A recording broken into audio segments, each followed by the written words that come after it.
रिश्वतखोर बहू। ये क्या बात हुई? तुझे पता भी है तो क्या बोल रही है बहू? एकदम सही बोल रही हूँ। अगर आपको मुझसे अपनी इन ऐंठन भरे घुटनों की मालिश करानी है तो मुझे वो देना पड़ेगा जो मैं मांग रही हूँ। एक हाथ दो और दूसरे हाथ लो, सिंपल। बहू हूँ, इसका मतलब ये नहीं कि नौकरानियों की तरह काम करूँ। ये है अमृता और उसकी सास रेखा। अमृता एक नई नवेली बहू है जिसकी शादी कुछ दिनों पहले ही रेखा के बेटे माधव के साथ हुई है। वैसे तो अमृता दिल की बहुत अच्छी है, लेकिन वो कहते हैं ना कि खून का रंग तो दिखता ही है। बस वही डॉन की बेटी होने का रंग यहाँ अमृता में भी दिख रहा है, जो है रिश्वत लेना। जी हाँ, काम चाहे कितना भी छोटा या कितना भी बड़ा क्यों ना हो, हमारी अमृता बहू बिना रिश्वत लिए कुछ नहीं करती। चलिए देखते हैं आगे इनके साथ और क्या क्या होता है। रेखा और अमृता को लड़ते देख ससुर प्रेमचंद वहां आता है और कहता है, अरे क्या हुआ? काहे इतना तिल मिला रही हो रेखा? अरे कुछ बोलोगी भी या कानों में हड़ताल हो रखी है तुम दोनों के? देखिए ना पापा जी, माँ जी ने मुझे कहा कि मैं उनके घुटनों की मालिश कर दूं, लेकिन उसके बदले में माँ जी मुझे वो हीरो वाला पुश्तैनी हार देने से इनकार कर रही हैं। क्या? घुटनों की मालिश के लिए हीरो का पुश्तैनी हार कौन मांगता है बहू? पापा जी, आपको तो पता ही है ना, आपकी बहू कितनी सयानी है, हर कोई भी काम फ्री में नहीं करती। और अब शेखावत खानदान का आटा तो इतना भी गीला नहीं है कि अपनी बहू को हार ना दे पाए। क्यों माय डियर माँ जी? देखा आपने प्रेमचंद जी, ये अब मुझसे पुश्तैनी हार मांग रही है, कल को पूरा घर मांग लेगी। अरे जा जा, मैं खुद कर लूंगी अपनी मालिश।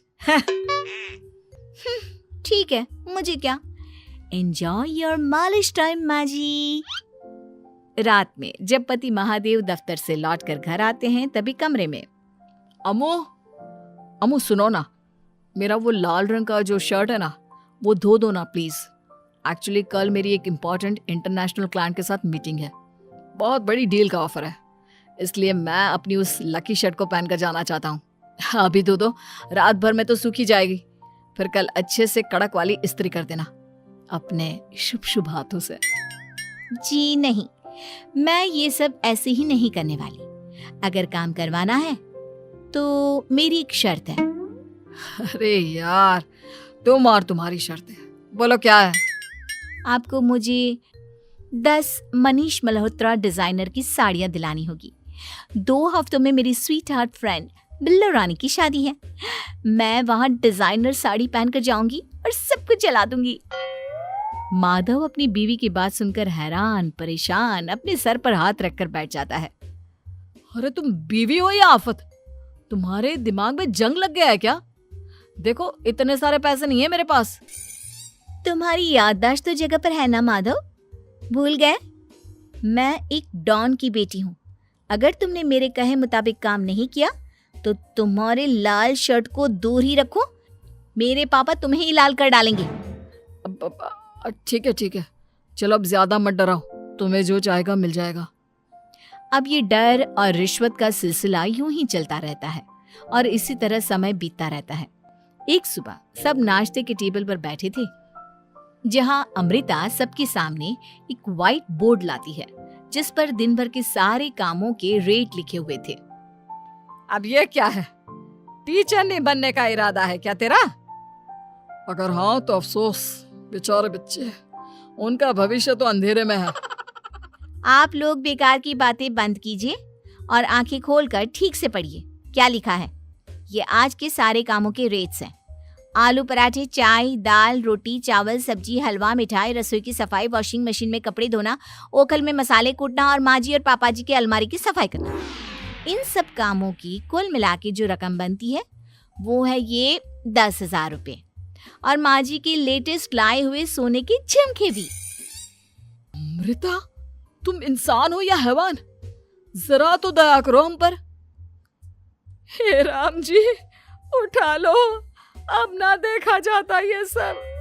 सच में पता नहीं कौन सा दिन था वो जब ये हमारे घर आई।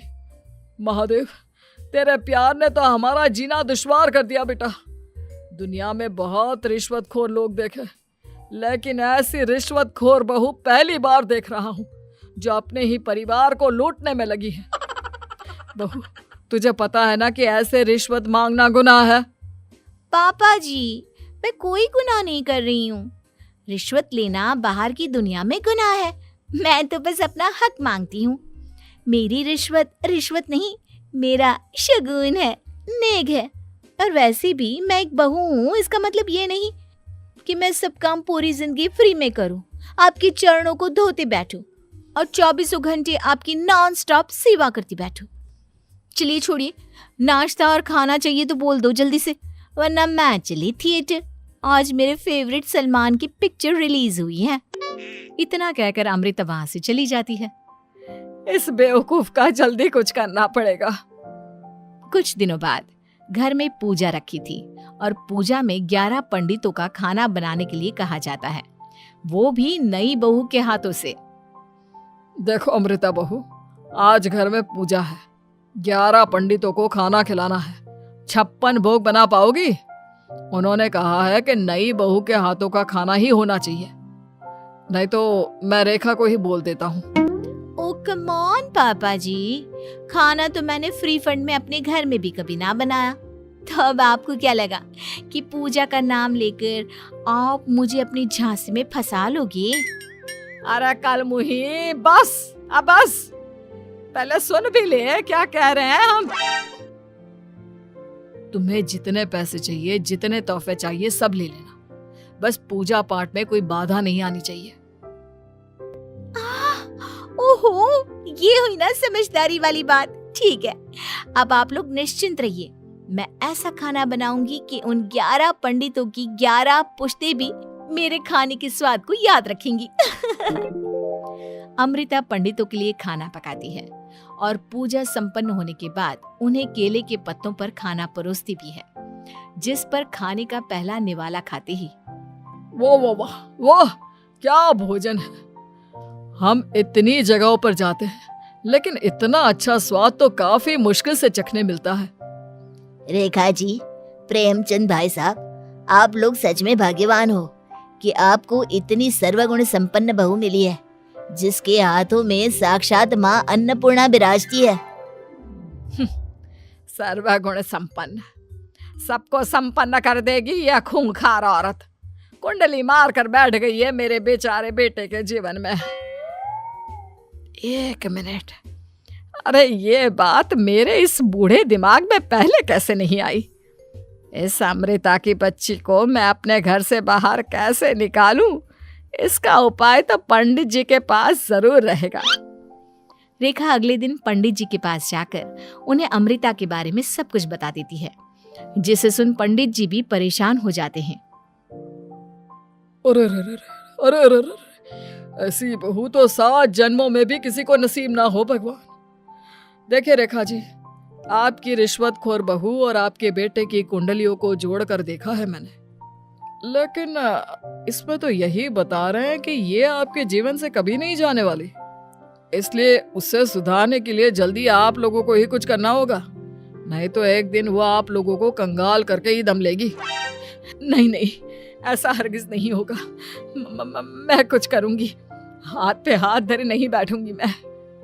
वहीं घर पर अमृता को ये पता चल जाता है कि उसकी सास रेखा पंडित जी के पास उसकी और महादेव की कुंडलियां लेकर गई थी, और इस पर जब रेखा घर लौटती है तब वाह माँ जी वाह, बहुत ही ज्यादा सयानी निकली आप तो। लेकिन मैं आपको एक बात बताना चाहती हूँ कि मेरी और महादेव की कुंडलियां जोड़कर पूजा पाठ और हवन करके भी कुछ नहीं मिलेगा, क्योंकि मैं ऐसी बला हूं जो आप सबकी जिंदगियों से अब कभी नहीं टलने वाली, फिर चाहे आप कितने भी टोटके हवन या उपाय कर लें। तो खुद को समझती क्या है रे बदतमीज, तुझसे बात करना तो दूर, मुझे तो तेरी शक्ल देखना भी नहीं पसंद। अब सास बहू के बीच एक अनकहा सा युद्ध छिड़ जाता है। दिन बीतने लगते हैं, लेकिन एक दिन अचानक रेखा की तबीयत हद से ज्यादा खराब हो जाती है और उसे सांस लेने में भी काफी दिक्कत और परेशानी महसूस होती है।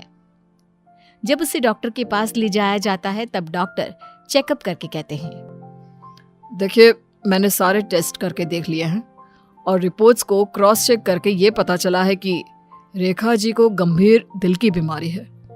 उनके फेफड़ों में भी काफी सूजन आ गई है। उनका जल्द से जल्द ऑपरेशन करना होगा, वरना आई एम सॉरी टू से उन्हें बचाना मुश्किल हो जाएगा। ये खबर सुनकर प्रेमचंद और माधव दोनों हक्का बक्का रह जाते हैं। लेकिन डॉक्टर साहब, कितने पैसे लगेंगे ऑपरेशन के लिए?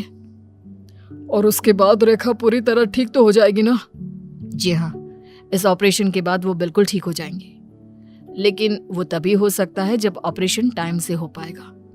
और रही बात ऑपरेशन के खर्चे की, तो उसमें तकरीबन 6 से 7 लाख रुपए तक लग सकते हैं। जहां एक तरह सब रेखा की तबीयत और ऑपरेशन को लेकर परेशान होते हैं, वहीं घर पर रेखा को बिस्तर पर देखकर भी अमृता के अंदर जरा भी दया नहीं आती। ओ माँ जी, ये अपना फालतू का मेलोड्रामा बंद कीजिए ना आप। मुझे पता है आपको मुझे रिश्वत नहीं देनी है और घर के सारे काम मुझसे मुफ्त में करवाने हैं, इसीलिए आप ये सब कर रही हो ना। सीरियसली अमृता, ऐसे हालात में तुम ऐसी बातें कैसे कर सकती हो? हम यहाँ परेशान हैं कि ऑपरेशन कैसे कराएंगे, बैंक में इतने पैसे भी नहीं है, और तुम माँ को ताने सुना रही हो। अरे अमृता बहू, मैं भला ढोंग क्यों करूंगी? हम 6 से 7 लाख का बंदोबस्त कैसे करेंगे? करेंगे पापा, कैसे भी करेंगे। अमृता, अगर कभी भी जिंदगी में तुमने मुझसे सच्चा प्यार किया है, एक पल के लिए भी सही, तो तुम्हें आज इस परिवार, इस घर की नींव, मेरी माँ को बचाना होगा। हमने अपना सब कुछ तुम्हें दे दिया है, अब तुम्हारी बारी है अपने किए का हिसाब चुकाने की। मुझे पता है तुम्हारे अंदर भी दिल है। अमृता बिना कुछ कहे वहां से चली जाती है और अपने कमरे में जाकर वो अलमारी में से अपनी माँ की तस्वीर को निकालकर अपने सीने से लगाती है और भावुक हो जाती है। माँ, आपके जाने के बाद पापा ने ही मेरा ख्याल रखा, लेकिन उनकी वजह से ही मुझ में काफी बुरी आदतें भी आ गई। शायद मुझे इतना बुरा आपकी गैर मौजूदगी ने ही बनाया। मैंने कभी आपकी लोरी नहीं सुनी, आपकी गोद में नहीं सोई, आपके हाथों से अपने बालों की चंपी नहीं करवाई, क्योंकि वक्त से पहले ही आप मुझे यहाँ छोड़कर चली गई। लेकिन अब मैंने जितना भी इस घर से लिया है, उतना सूद समेत चुकाने की बारी आ गई है।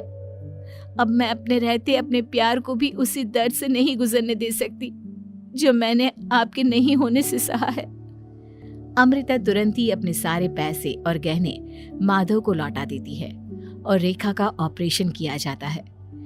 रेखा ठीक हो जाती है और जब घर आती है तब अमृता दरवाजे पर आरती की थाली लिए खड़ी होती है।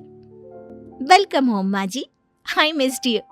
पता है कितने दिनों से किसी के भी साथ लड़ाई नहीं की थी मैंने, और ना ही किसी से रिश्वत मिली मुझे। क्या? हमें तो लगा था कि तेरी अकल ठिकाने आ गई है, लेकिन तू तो अभी भी जैसी की तैसी ही है। माँ जी, पूरी बात तो सुनिए। हाँ, ये सच है कि मैं रिश्वत लिए बिना नहीं रह सकती लेकिन अब ना मेरी रिश्वत बदल गई है। अब मुझे हर काम के बदले झप्पी, अपनापन, प्यार और अपनी इस माँ का दुलार चाहिए ये सब तो हम तुझे भर भर के दे सकते हैं बेटा। पूरा घर एक साथ अमृता को जोर की झप्पी देता है और सब हंसते मुस्कुराते घर के अंदर चले जाते हैं।